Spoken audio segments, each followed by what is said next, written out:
Around the Giza plateau in Egypt, there are more than just a few oversized pyramids and unbelievable academic dogmas. The site is also fully covered with ancient lost technology, with nearly every single stone in there revealing a bit of that. Despite all that evidence for lost tech just lying around, mainstream academia will instinctively deny this claim. But that's probably because it's technology, and they are like boomers, still confused with the TV remote control.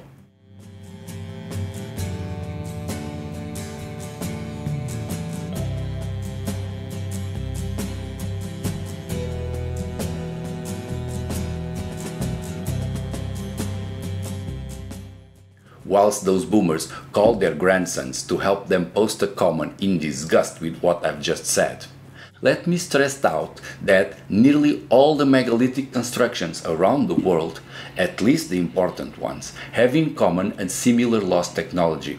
But to see that, one has to know what technology is.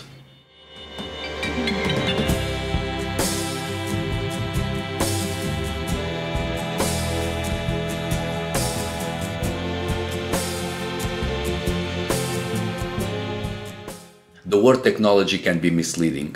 Instinctively, it evokes electronics or physics, adds some buzzwords like quantum or AI that no one really understands, and boom, it becomes technological.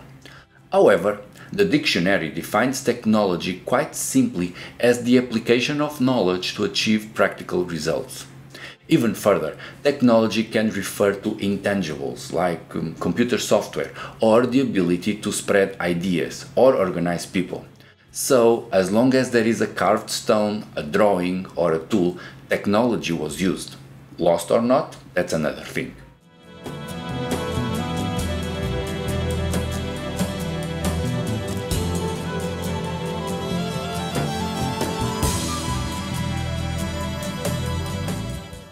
This topic of lost tech is polarizing, revealing two extremes.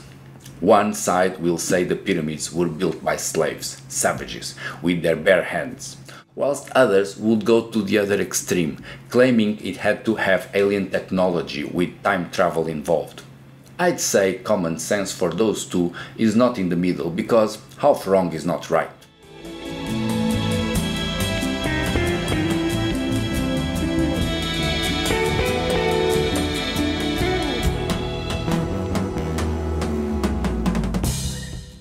Let's detail this concept of ancient lost technology, specifically looking at the Great Pyramid.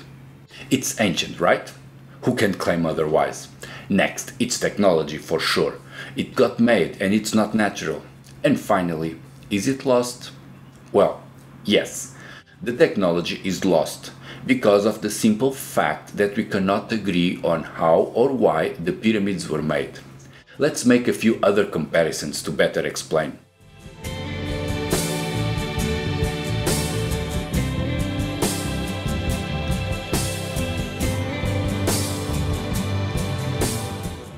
You are now watching this video on a computer screen, feeding from an online stream, halfway across the world. After I filmed it with my mobile phone. All that required a lot of technology that is neither ancient because I got a brand new phone, nor is it lost, because even if I have no idea how a computer is made, every day thousands of those machines are being built, proving the technology is pretty much present. Now, how many Great Pyramids were made recently? None. So that's another sign that the technology is lost.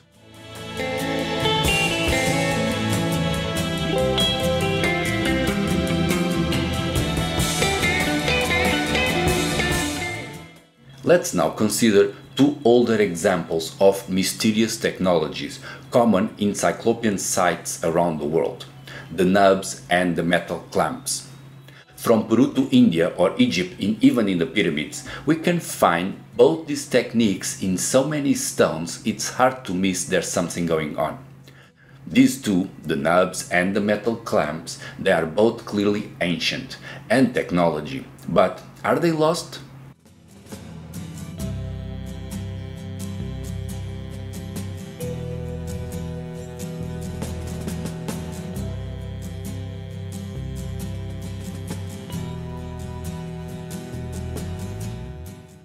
See, the metal clamps are not lost technology.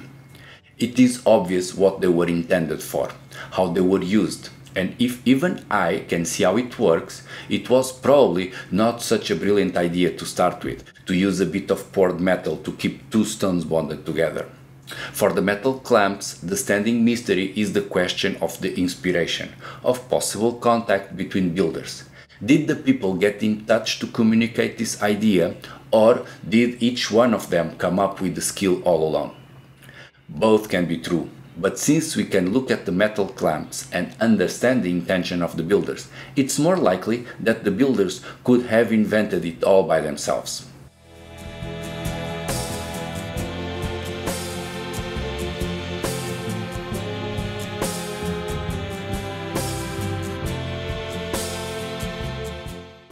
Then we have the nubs, those pointy bits of rock the builders left bulging on otherwise polished stones.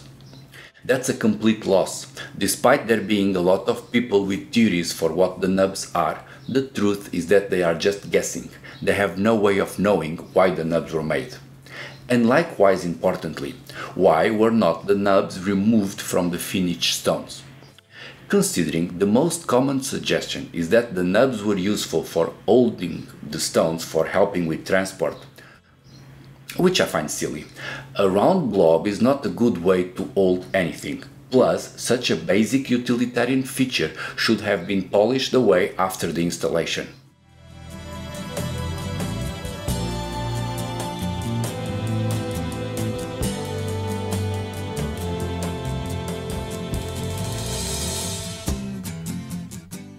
Some people claim the nubs, at least some of the nubs, are the result of using geopolymer. This technique, probably lost, probably never discovered, enables look-alike stones to be made out of some cement. Nubs do look like the result of pouring melted rock, and some guys, like the natrium theory, are doing a great job chasing that hypothesis. But that is beside the point now.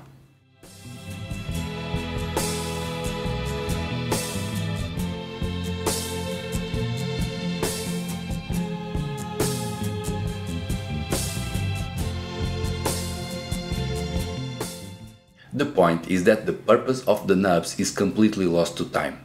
We have no idea what they were thinking. And for that, the nubs were a technology that is ancient and quite clearly lost. Furthermore, as we are puzzled by the nubs, it makes up for a stronger case of communication across cultures. Because what are the odds of all those builders could understand the nubs and we don't?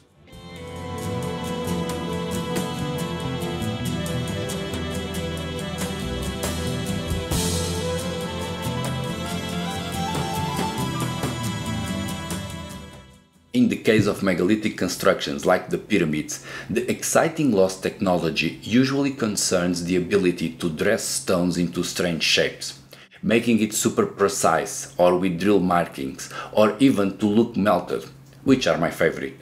In those cases, just by looking around the Menkaure temple for example, we can be pretty sure there is some lost technology in there, especially considering they did not have iron tools and would slowly polish stone.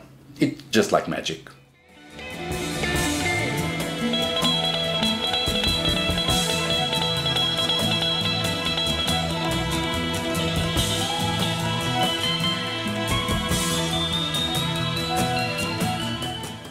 With all those examples laying around, there are a lot of discussions on the internet about how to achieve the curious results of stone we can see around the pyramids. As far as debates on the internet go, these are the most interesting and productive, which is not saying a lot. Some people claim sand was used as an abrasive. Some people mention geopolymer. There are experiments with red clay acid or electricity to soften the stone. And others will say that it was all done in under 20 years by enslaved savages.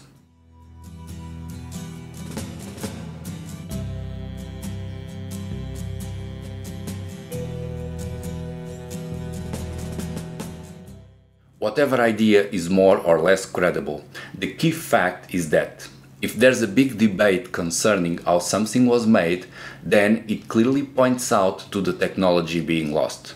But there's more. There is yet another bit of technology that is also lost and that goes beyond the stranger melted stones to include all the rocks in the pyramids, and I'd say most megalithic sites around the world.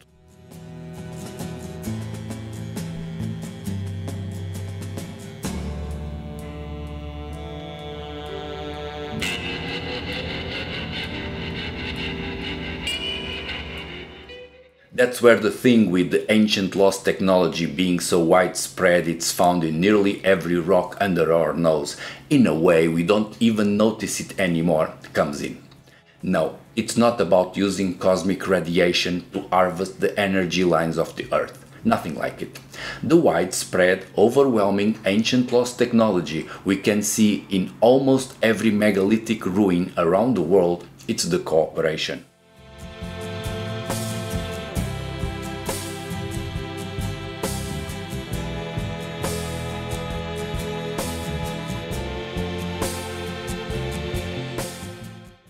It is obvious to see that the ancient Egyptians were able to organize themselves into building these massive pyramids, moving millions of stones for whatever purpose they had in mind, whilst now present-day Egyptians cannot build a museum without going bankrupt. They lost something in the way.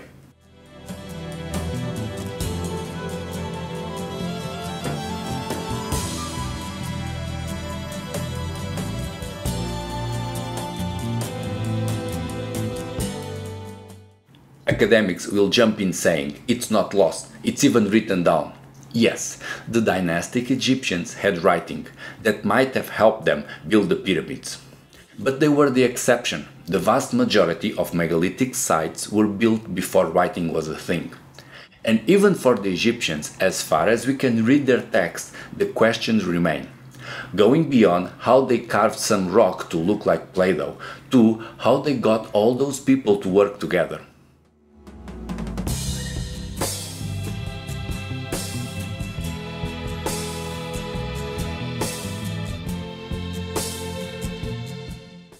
It gets more dense. If the Great Pyramid was built in under 20 years, as the academics say, then the need for lost technology explodes to time-traveling alien levels. See, there are like 3 million stones and a huge sphinx, named after only one single king, Khufu. If all that was made in under 20 years, it required hordes of workers going back and forth on a daily basis. It's like D-Day every day for 2 decades. Boomers will get this reference, if they are back from asking Junior for help with the 8th comment. In World War II, the Normandy landing required a heroic effort to defeat Hitler himself, and it lasted only a day or more or less. Building the pyramids is like having motivation for a Groundhog D-Day over and over again, during decades.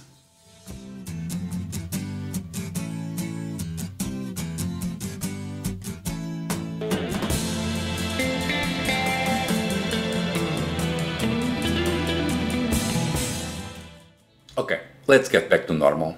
The pyramids show a level of cooperation and dedication that is beyond what we can understand today. For probably good reasons, we are not like ants that blindly follow rules they don't understand. And since it's fair to say the ancient Egyptians were not ants also, they had to be convinced to put enormous amounts of efforts into building these pyramids by something super powerful.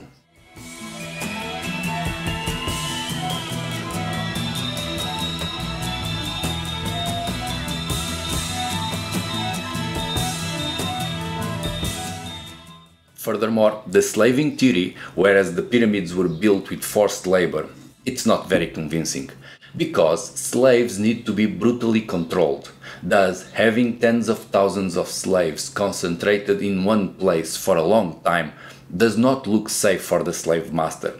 There is no way around it. The pyramids required some really powerful ancient lost technology, enabling all those people to cooperate in such a megalithic extent.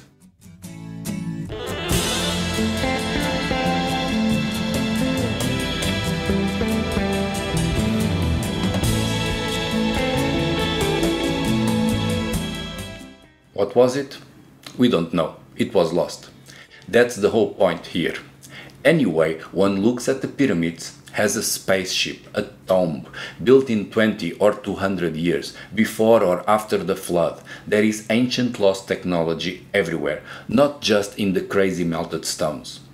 There's like this software, the practical knowledge that enabled the Egyptians to cooperate, and it's now lost. If today we cannot even agree on what made the Egyptians work so hard together, it shows we have no clue on what makes people work like that together. It's lost.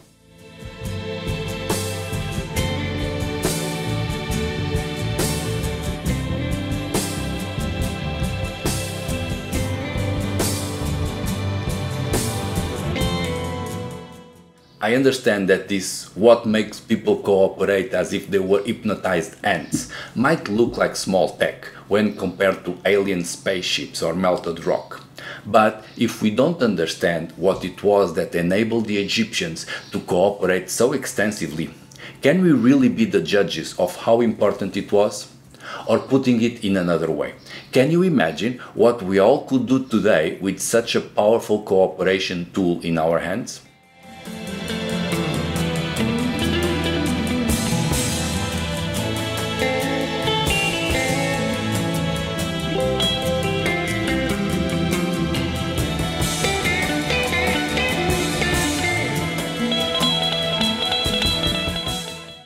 Well, maybe it's for the best that tech is lost.